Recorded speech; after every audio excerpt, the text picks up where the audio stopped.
Hi, everyone. Hope this message finds you well.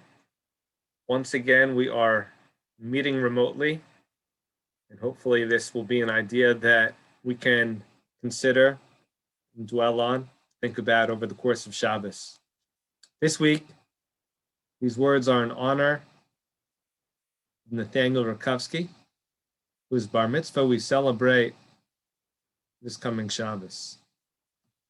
What's amazing about a bar mitzvah is that you really get a sense during this time of year what opportunities exist as the Jewish people achieve their freedom, which we'll discuss in the month of Nisan. The ability to do mitzvos is first and foremost. First and foremost, for Nathaniel, is the ability to do mitzvos that matter, that count, that can impact the community, that can impact himself. Long term, there's a story that's told of Rabbi Yaakov Kamenetsky Zatzal. Rabbi Yaakov says that he once had a gift for a grandson for his bar mitzvah. He said to the boy, "If I give you a gift, will you make sure to use it?" The boy said, "Yes." He said, "Will you make sure not to waste it?" The boy said, "Yes." Goes to his study, which is high up on a shelf, pulls down a box, and inside the box is a watch. Presented the gift and said, "Don't waste it." Such an important message, not just for an aspiring adult, but all of us. As we develop, bar mitzvah is not the end, it's the beginning. It's not a milestone, it's a springboard. And so this week, we read Parshas HaChodesh. We read about the ability to set the months, to be in charge of time. The Medrash tells us, Medrash Tanchuma, when God created the world, God created time in a sense. Time was created in a sense. And we were given the ability, says the Medrash, Jewish people were given the ability to control time. We'll talk about that. But that's freedom. Real freedom is making intentional decisions about using time wisely, doing mitzvos, controlling your own time, not having somebody else control your time. And there is a Mishnah. The Mishnah tells us along these lines that Rabbi Gamliel was presiding over a rabbinical court. And in this rabbinical court, there were proceedings, but they were presiding over testimony. For the new month, the new moon was seen. Witnesses came and testified.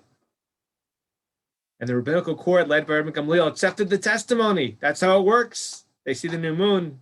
The month is declared. It's made holy.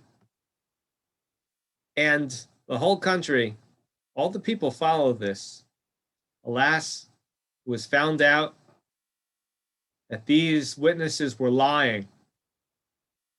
Who knows what their motivations were? But it was clear that their testimony was in contradiction to the reality. And did they do it on purpose, do it by accident? There was a challenge made to Rabbi Gamliel by Rabbi Yoshua and another colleague. He said, "Look, we have to go around and tell the communities that it's not Rosh Chodesh." Rabbi Gamliel said, "People decide. We've rendered it to be Rosh Chodesh already." And he made Rabbi Yoshua commit, had to go through certain tests, but he made Rabbi Yoshua commit that once the rabbinical court, this human court, decides that the new moon has appeared, it's there. And sure enough, the halacha is, in accordance with that Mishnah, that the people decide when the time begins, when the new month begins. The same thing that we're about to say in Pesach. We say, Mekadesh Yisrael v'hazmanim. When it comes to Shabbos, the seventh day, this day of holy convocation, that was determined by God. That has to do with Genesis. But when it comes to Yantif, Mekadesh Yisrael, Ba'azmanim, the Jewish people are responsible for Yantif being a holy day. It's not part of the Genesis, not part of God directly, so to speak.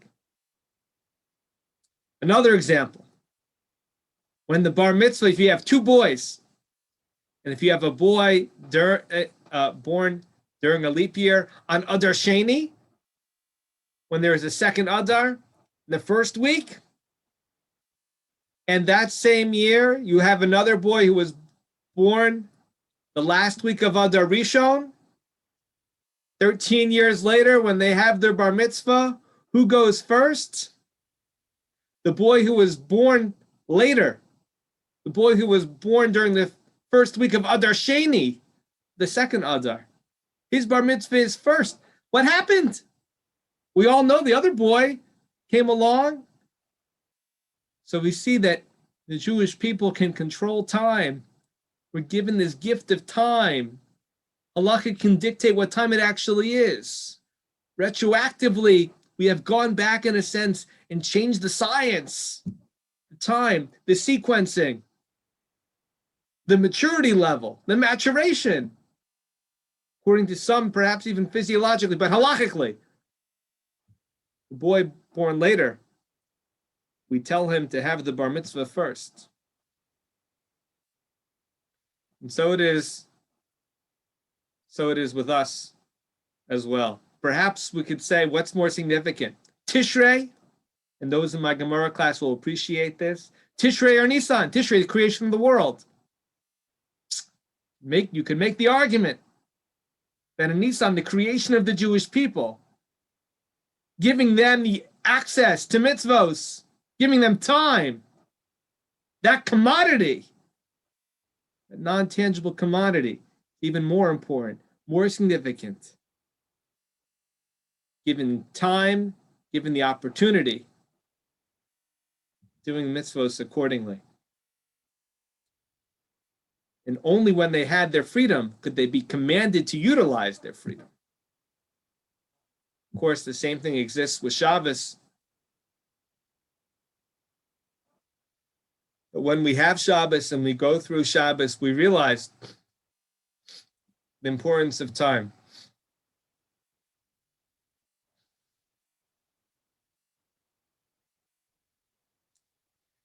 Rav Avram Yitzchak HaKohen Kook says that that's the beauty of freedom.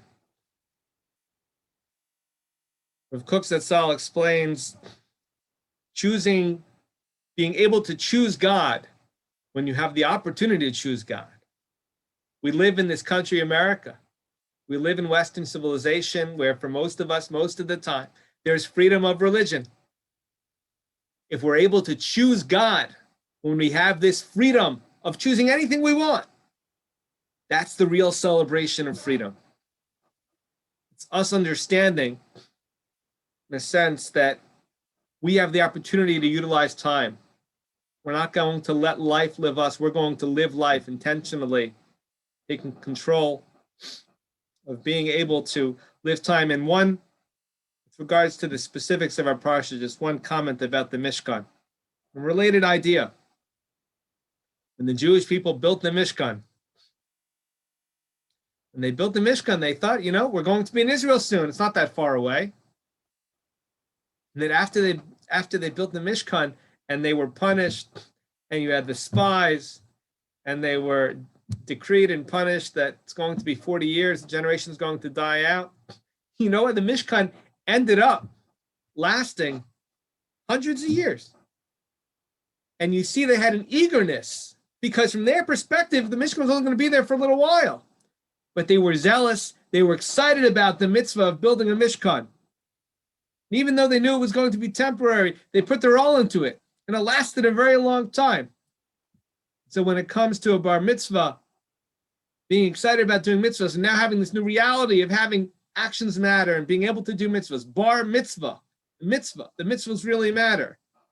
It's about being empowered. with freedom, being empowered with choice, making those decisions count, taking full advantage of every opportunity from here on out. And we see from their zealousness with Mishkan representing a certain mentality for all mitzvah performance. That is the privilege, the luxury of freedom that we are so fortunate to have today. So Nathaniel, we wish you a big mazel tov. And we ask Hashem to grant you strength, perseverance, diligence, so many great talents. Perhaps say a little bit more over Shabbos. Wishing you a big mazel tov. Chazak, may you be inspired to live a life of mitzvos with the freedom, the wonderful values that have been instilled within you by your family. Mazel tov, mazel tov, mazel tov.